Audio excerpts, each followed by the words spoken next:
May I come in, sir? Yes, आइए। Good afternoon, sir. Good afternoon, बैठिए Good बैठिए afternoon. बैठिए बैठिए बैठिए बैठिए। Thank you, sir. आपका नाम दिव्या है? Yes, sir. आपका पहला अटेम्प्ट है? Yes, sir. ग्रेट।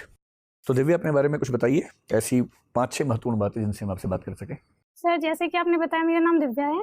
मैं हरियाणा के महेंद्रगढ़ डिस्ट्रिक्ट से हूँ। ठीक है। मैंने अपनी स्कूलिंग जवाहर नवोदय विद्यालय से की है।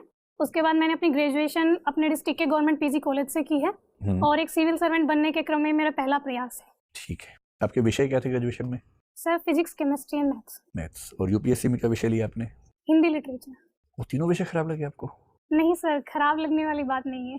एक्चुअली सर, हिंदी में मेरा इंटरेस्ट भी रहा है क्योंकि ग्रेजुएशन में भी एक ईयर में हमारे पास हिंदी होता था, एक एग्जाम होता था।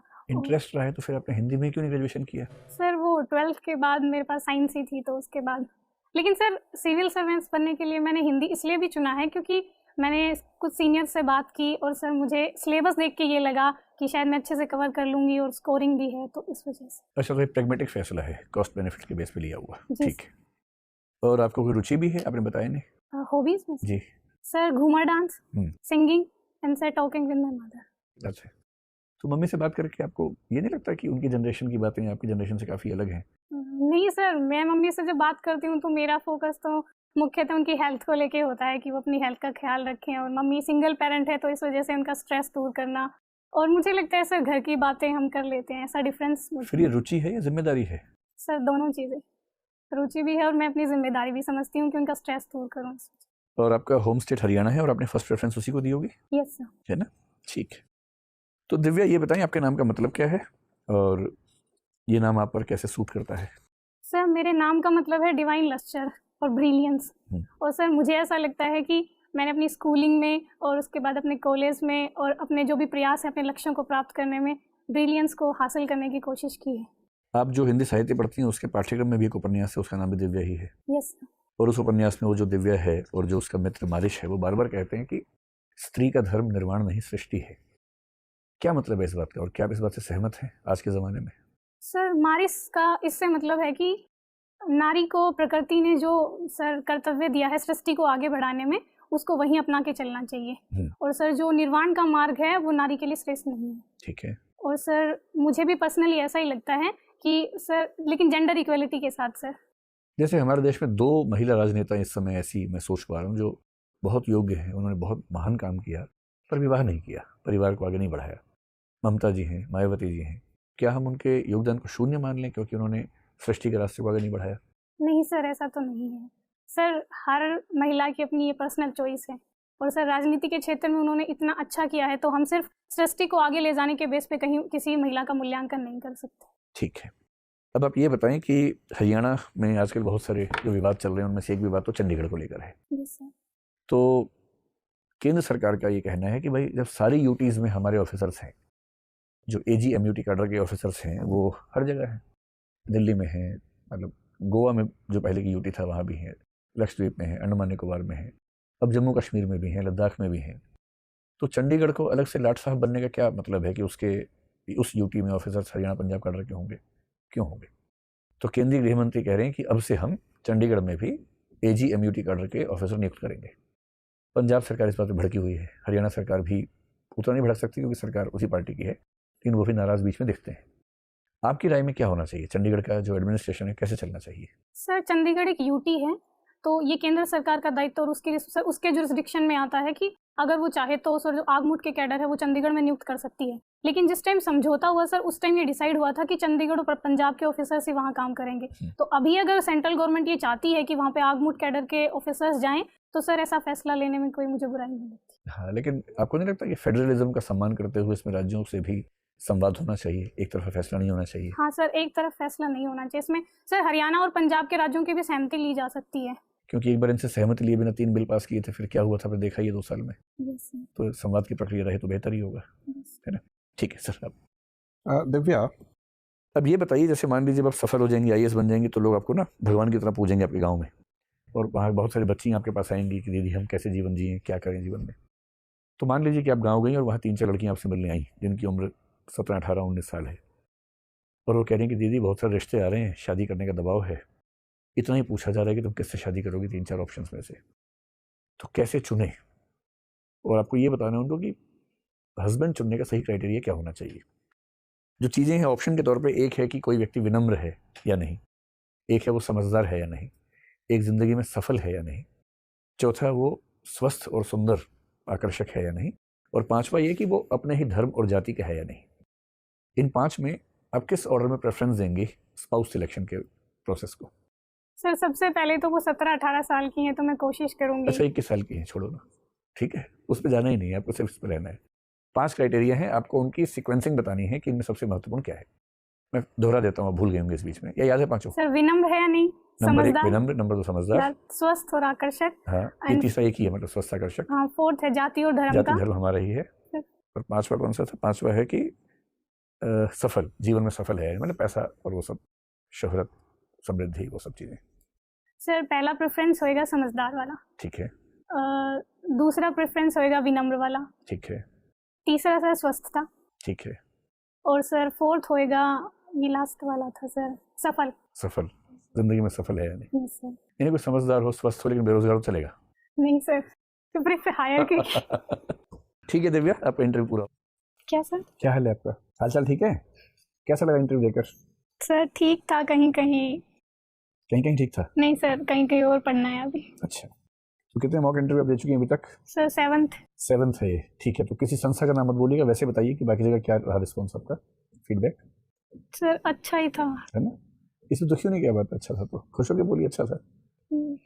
अच्छा है, कोई चिंता वाली बात नहीं है, बहुत बढ़िया है। पहली बार में मसूरी का टिकट कटा हुआ आपका, बस औपचारिकता बाकी है।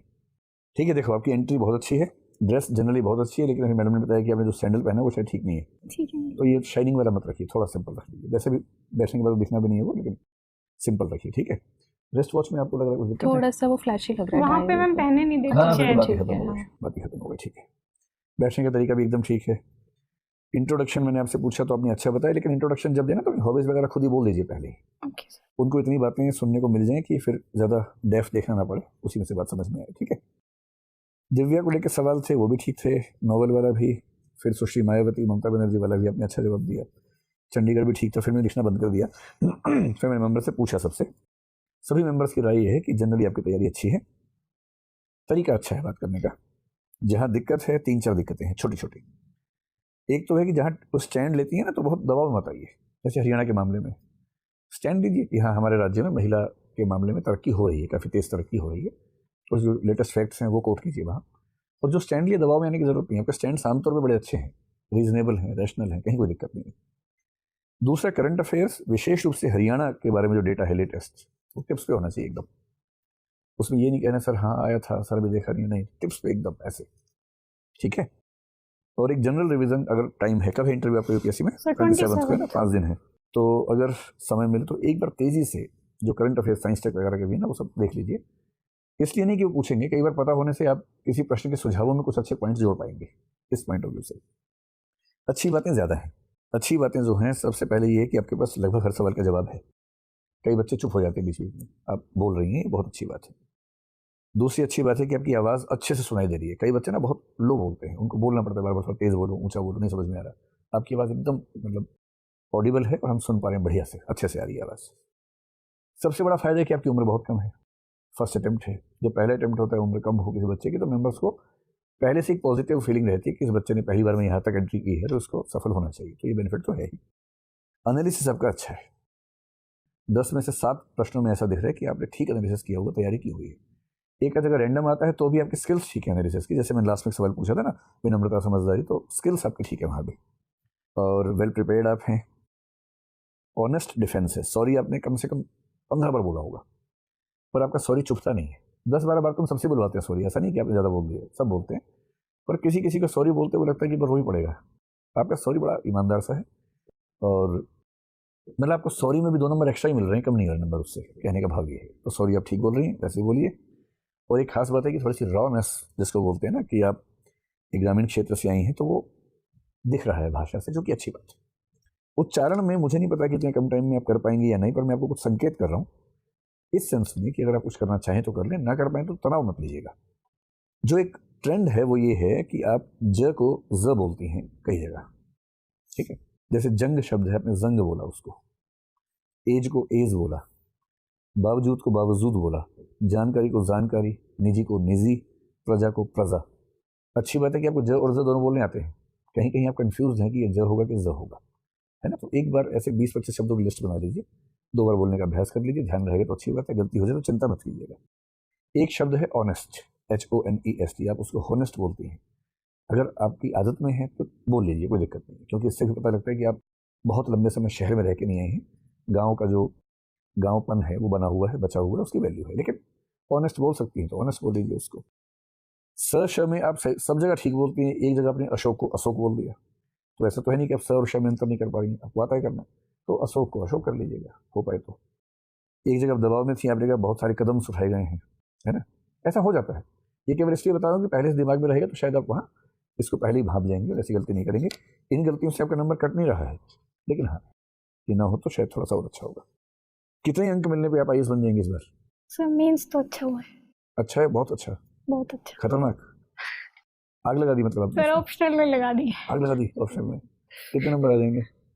सर कुछ गलत नहीं हुआ है, और अरे बाप रे एक बाप। व्याख्या तो सर मैंने सर वो अच्छे से पता नहीं था तो गुलमुल करा है। कोई बात नहीं।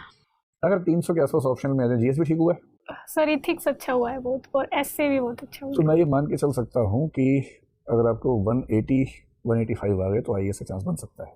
है। आपकी आज की परफॉर्मेंस के बेस पे हमारा अनुमान, संयुक्त अनुमान ये है कि आप 185 प्लस हैं, चिंता वाली बात नहीं। अभी मिठाई शुरू मत कर दें खाना, नहीं सर UPSC का भरोसा नहीं होता अभी एकदम, है ना। अच्छे से तैयारी करो, 5 दिन रिवाइज करो, इंटरव्यू दो, जब कुछ बढ़िया हो जाए तो मिठाई खिला देना मुझे, ओके सर, ठीक है। All the best. Thank you.